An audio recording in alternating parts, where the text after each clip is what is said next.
Hello everyone. तो कल हमने असहयोग आंदोलन के बारे में पढ़ा था। आज हम असहयोग आंदोलन के बाद का Bharat, India after non corporation movement पढ़ेंगे। ठीक है, कि असहयोग आंदोलन के बाद में क्या क्या हुआ था। असहयोग आंदोलन के बाद में कांग्रेस दो ग्रुप में बट गई थी। ठीक है, दो ग्रुप में बट गई थी। गांधी के एक तो बट गई थी जिन्होंने गांधी जी के रचनात्मक कार्यों को आगे बढ़ाने का कार्य किया था। ठीक है, रचनात्मक कार्य जैसे कि गांधी जी ने चरखे को नेशनलिज्म का सिंबल बना दिया था, और भी सब कुछ जो वो कर रहे थे कार्य गांधी जी, ऐसे का रचनात्मक कार्यों को आगे बढ़ाने का कार्य किया था। इन्हें कहा गया था गैर परिवर्तनवादी। क्या कहा गया था? नो चेंजर्स, गैर परिवर्तनवादी। इनमें थे राजेंद्र प्रसाद, महादेव देसाई, पटेल एक्सेट्रा, ऐसे थे राजगोपालाचारी। ये सब गैर परिवर्तनवादी थे। ठीक है, गैर परिवर्तनवादी। देखो ये क्या क्या कर रहे थे। हिंदू मुस्लिम एकता पर कार्य कर रहे थे, चरखा एंड खादी को बढ़ावा दे रहे थे, महिलाओं की भागीदारी बढ़ाई जाए इस पर काम कर रहे थे, कांग्रेस के सदस्य और बढ़ाए जाए इस पर काम कर रहे थे। कौन? ये नो चेंजर्स वाले। ठीक है, दूसरा ग्रुप जो कांग्रेस के भीतर ही एक नई पार्टी का गठन कर रहे थे, ऐसे थे चेंजर्स, परिवर्तनवादी। इनमें कौन कौन थे? इनमें थे मोतीलाल नेहरू, CR दास, चितरंजन दास, और भी काफी थे, पर ये दो मेन थे। ठीक है, ये क्या कर रहे थे? केंद्रीय विधानसभा के चुनावों में हिस्सेदारी ले रहे थे। मतलब कि गवर्नमेंट में हिस्सेदारी, participation in central legislative assembly election. ठीक है, इन्होंने a new party should be formed with in the Congress में ही रहते रहते इन्होंने नई पार्टी बनाई थी, जिसके पक्ष में कौन नहीं थे? जिसके पक्ष में गांधी जी नहीं थे। ठीक है, इन्होंने कौन सी पार्टी बनाई थी? मोतीलाल नेहरू ने और CR दास, चितरंजन दास ने स्वराज पार्टी बनाई थी। स्वराज पार्टी 1 जनवरी 1923 को इलाहाबाद में स्थापित की थी, और इसके संस्थापक मतलब फाउंडर्स चितरंजन दास जो प्रेसिडेंट बनाए गए थे, और मोतीलाल नेहरू ये सेक्रेटरी बनाए गए थे। और इसके अलावा NC केलकर भी इसी पार्टी में शामिल हुए थे। NC केलकर। कब बनाई गई थी स्वराज पार्टी? 1 जनवरी 1923। कब बनाई गई थी? 1 जनवरी 1923 को स्वराज पार्टी बनाई गई थी, जिसके प्रेसिडेंट कौन बनाए गए थे? चितरंजन दास बनाए गए थे, और सेक्रेटरी कौन बनाए गए थे? मोतीलाल नेहरू, और NC केलकर भी इसी के इसमें शामिल हो गए थे पार्टी में। ठीक है, 1922 में बिहार के गया जिले में, गया डिस्ट्रिक्ट ऑफ बिहार में कांग्रेस का वार्षिक अधिवेशन हुआ था, जो दिसंबर में होता है। इसके अध्यक्ष कौन बने थे? चितरंजन दास, CR दास थे। गांधी जी इससे खुश नहीं थे, इस पार्टी से, तो वो नहीं चाहते थे अंदर ही अंदर कि ये पार्टी बने।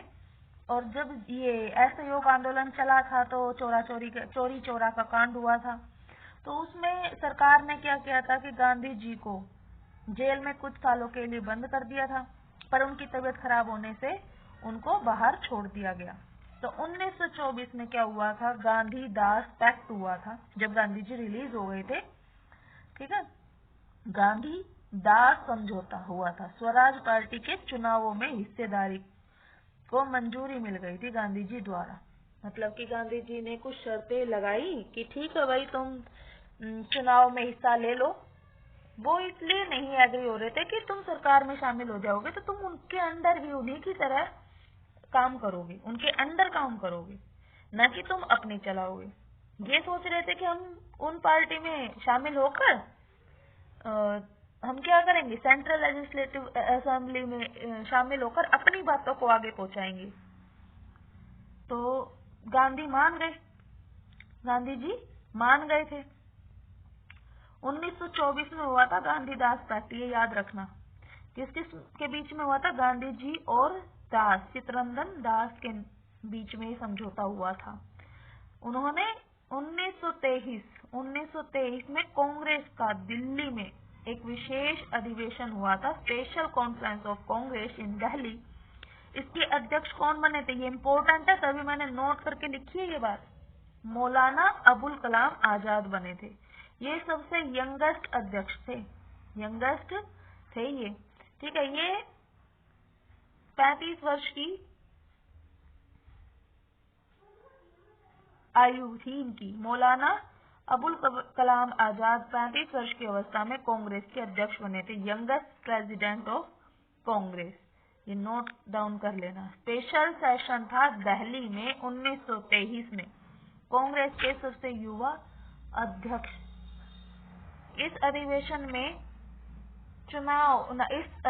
में स्वराज पार्टी के चुनाव लड़ने पर मोहर लग गई थी। ये इम्पोर्टेंट इसलिए है, ये स्पेशल सेशन इसलिए है क्योंकि इस पर स्वराज पार्टी के चुनाव लड़ने पर मोहर लग गई थी। नवंबर 1923 के केंद्रीय विधानसभा के चुनावों में स्वराज पार्टी को अच्छी सफलता मिली। सेंट्रल लेजिस्लेटिव असेंबली, केंद्रीय विधानसभा इलेक्शन 1923 में उनको 101 पर 42 वोट से वो जीते थे। मध्य प्रांत में स्वराज पार्टी को स्पष्ट बहुमत मिला था, ठीक है, स्पष्ट बहुमत से ही जीते थे। आगे देखते हैं। 1925 में स्वराजी नेता विट्ठल भाई पटेल को सेंट्रल लेजिस्लेटिव असेंबली मतलब कि केंद्रीय विधानसभा का स्पीकर या अध्यक्ष बनाया गया। स्पीकर को अध्यक्ष बोल सकते हो आप हिंदी में। कौन बनाए गए थे 1925 में? 1923 में तो देखो, 1923 में ये जीत गई थी ये पार्टी मध्य प्रांत में, ठीक है। और 1925 में, ये 1923 मैं ये क्लियर करके बताऊंगी, 1925 है ये। 1925 में स्वराजी नेता मतलब कि स्वराज वाले नेता, स्वराज पार्टी के नेता विट्ठल भाई पटेल इसके अध्यक्ष बने थे, ठीक है, इसके अध्यक्ष बने थे। अब आगे देखते हैं हम। इसको नोट डाउन कर लिया है मैंने, इसको मैं क्लियर करके बताऊंगी आप सबको, ठीक है, कल।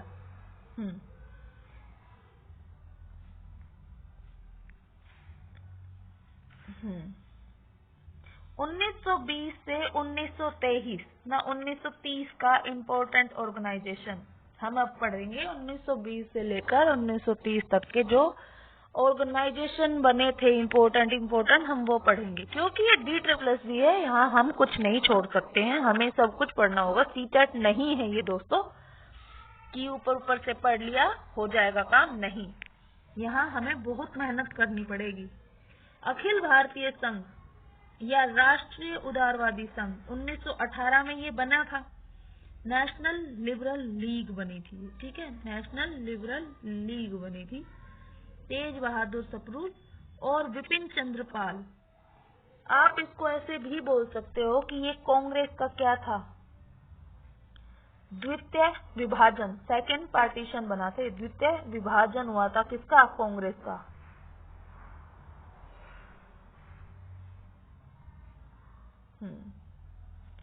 विभाजन, द्वितीय विभाजन, सेकंड पार्टीशन हुआ था ये कांग्रेस का, ठीक है। पहला कब हुआ था? 1907 में हुआ था, और सेकंड कब हुआ था? 1918 में हुआ था, जब विपिन चंद्र पाल और तेज बहादुर सप्रू इसके लीडर बने थे, और भी बने थे, एक्सेट्रा। 1918 में ये बनी थी नेशनल लिबरल लीग, ठीक है। सेकंड बनी थी अखिल भारतीय Muslim League, all India Muslim League बनी थी, जो 1906 में बनी थी। उसी को ही आगे इसका एक्सटेंशन रूप 1924 में मोहम्मद अली जिन्ना को इसका अध्यक्ष बनाया गया था। ठीक है, अध्यक्ष बनाया गया था। थर्ड, हिंदू महासभा बनाई गई थी। ये कब बनी थी? 1915 हरिद्वार। 1915 हरिद्वार। मदन मोहन मालवीय जी ने बनाई थी हिंदू महासभा। इसका प्रथम अधिवेशन कासिम बाजार पटना के पास के महाराज की अध्यक्षता में हुई थी और 1924 के मदन मोहन मालवीय को इसका अध्यक्ष बना दिया गया था। 1924 में मदन मोहन मालवीय को इसका अध्यक्ष बनाया गया था, प्रेसिडेंट बनाया गया था। देखिए, हिंदू सभा का ही आगे बढ़कर 1925 में इसका एक्सटेंशन रूप हो जाएगा राष्ट्रीय स्वयंसेवक संघ RSS के नाम से ये जाना जाएगा। और ये कब हो जाएगा? 27 सितंबर 1925 नागपुर। ये गाइस ये मैं क्लियर हूँ। 1925 है ये। 19 मैं अलग से लिख देती हूँ। 1925 में स्वराज के नेता विठल भाई पटेल को CLA का स्पीकर बनाया गया था। ठीक है, सेंट्रल लेजिस्लेटिव असेंबली का अध्यक्ष बनाया गया था। जो RSS बनी थी, हिंदू महासभा का एक्सटेंशन ग्रुप बनी थी नागपुर अधिवेशन में 27 सितंबर 1925 में। इसमें केशव राम बालिगवार हेडगवार को इसका अध्यक्ष बनाया गया था। कुछ भी याद कर सकते हो इसको, जैसे कि गवार से, हेड गवार से, या बली गवार से कुछ भी याद कर सकते हो। गवार को बनाया गया था राष्ट्रीय सेवक स्वयं। याद करने के लिए आप कैसे भी कुछ भी टेक्निक अपना सकते हो, इसमें कोई बुराई नहीं है। याद होना चाहिए आपको, बस एग्जाम टाइम पे दिमाग में आना चाहिए। 1927 में ब्रिटिश गवर्नमेंट ने, देखिए कि क्या क्या था, जो John Simon liberal party Britain की लिबरल पार्टी से थे, ये जॉन साइमन की अध्यक्षता में एक कमीशन का गठन किया गया। यहाँ इंडिया में ना इतने सारे ये पार्टी बन रही थी। अखिल भारतीय संघ, मतलब कि कांग्रेस का द्वितीय विभाजन हो रहा था, अखिल भारतीय मुस्लिम लीग, हिंदू महासभा, इसी को बाद में RSS। तो जो ब्रिटिशर्स थे, उन्होंने एक कमीशन का गठन किया, साइमन कमीशन के नाम से जाना गया, क्योंकि साइमन की अध्यक्षता में था तो साइमन कमीशन कहा गया। उनको यहाँ भेजा कि देखो इंडिया में क्या हो रहा है, वहाँ पे पार्टी क्या कर रही है, लोग क्या कर रहे हैं, देख कर आओ। ये भेजना तो था 1929 में, बट हावल तावल में ये 1927 में ही यहाँ पर भेजा गया था। लॉर्ड इरविन जो यहाँ के गवर्नर जनरल थे, उनके सुझाव पर भारतीयों को इस कमीशन से बाहर रखा गया था। Indians were kept out of this commission on the recommendation of Lord Irwin. किसके कहने पर रखा गया था? लॉर्ड इरविन के कहने पर इंडियंस को कौन से कमीशन? ये साइमन कमीशन से बाहर रखा गया था। ठीक है। इस कमीशन में एक भी भारतीय सदस्य नहीं था। एंड BL ग्रोवर ने इसे ऑल वाइट कमीशन कहा था, सर्वश्वेत आयोग कहा था। अगर बोला जाए कि सर्वश्वेत ऑल वाइट कमीशन किसको बोला गया? ये किसको बोला गया था? साइमन कमीशन को बोला गया था। और किसने बोला था? BL ग्रोवर ने बोला था। 3 फरवरी 1928 को साइमन कमीशन बॉम्बे पहुंचा था। कहाँ पहुंचा? बॉम्बे। 3 फरवरी 1928 को ये बॉम्बे पहुंचा था और इस कमीशन का भारतीयों द्वारा विरोध किया गया था, क्योंकि ये इसलिए आ रहा था कि इंडिया वाले अपना देश चला सकते हैं या नहीं, इस पर आपको एक रिपोर्ट लिखनी है। तो क्या इंडिया वाले इसका विरोध नहीं करेंगे? विरोध तो करना बनता है। इसलिए अब हम इसके बारे में आगे जानेंगे। लाला लाजपत राय को लाहौर के एक प्रदर्शन में लाठीचार्ज में चोट आई जिससे उनकी बाद में मृत्यु हो गई। लाला लाजपत राय को ना ये लाला लाजपत राय इसका विरोध कर रहे थे और लाहौर में वो यहाँ विरोध कर रहे थे। तो जब आप सरकार की कोई टीम आ रही है और उसका विरोध करेंगे तो सरकार भी तो बदले में कुछ ना कुछ करेंगी। उन्होंने लाठीचार्ज का ऑर्डर दे दिया था और इस लाठीचार्ज में क्या हुआ, उनको सर पे बहुत चोट आई और उनकी बाद में क्या हो गई, मृत्यु हो गई। कब हुई थी? 17 नवंबर 1928 को। देखो ये कब आया था? 3 फरवरी 1928 को ये आया था बॉम्बे, और जब ये लाहौर पहुंचा था तो 17 नवंबर 1928 को बाद में इनकी मृत्यु हो गई थी लाला लाजपत राय की लाठीचार्ज में। ठीक है। और लाला लाजपत राय को भगत सिंह अपने पिता के रूप में देखते थे कि वो पिता तुल्य हैं, गुरुदेव पिता तुल्य ऐसे मानते थे। तो उन्होंने भी कसम खा ली थी कि मैं जिस व्यक्ति की वजह से लाला लाजपत राय की मृत्यु हुई है मैं उसको मार कर रहूंगा। और बाद में बहुत सारे क्रांतिकारियों ने ऐसा किया भी। तो ये हम कल की क्लास में जानेंगे क्या हुआ था भगत सिंह और उनके साथ में। आज हम इसके बारे में ही आगे जानते हैं।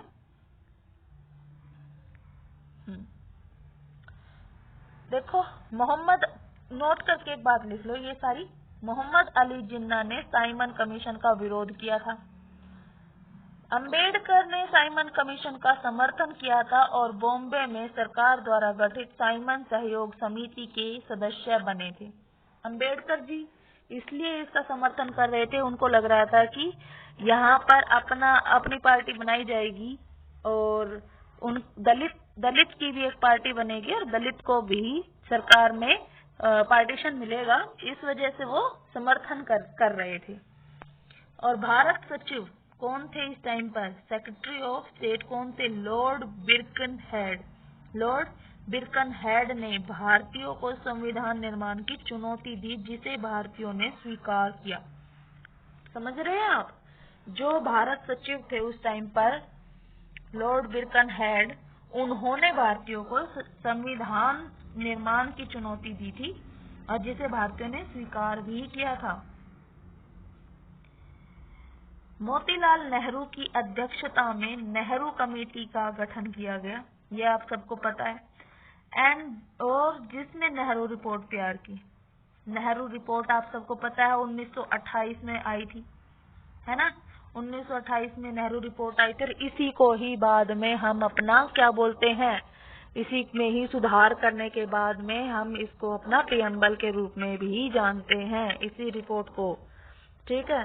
तो इससे आगे के क्लास हम कल लेंगे और कल की क्लास में हम जानेंगे क्रांतिकारी भगत सिंह नहीं, भगत सिंह से पहले भी क्रांतिकारी विचारधारा थी।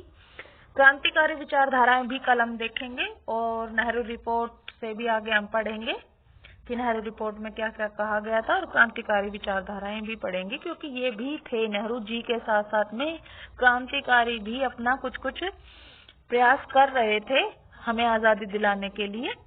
तो उनके प्रयासों को भी पढ़ना पड़ेगा एग्जाम के पॉइंट ऑफ व्यू से। ओके गाइस, तो मैं क्लास को कर रही हूँ वाइंड अप। कल करते हैं इससे आगे की क्लास। ठीक है। Thank you, bye bye. Please share like करना ना भूलें एंड सब्सक्राइब करना ना भूलें। Thank you.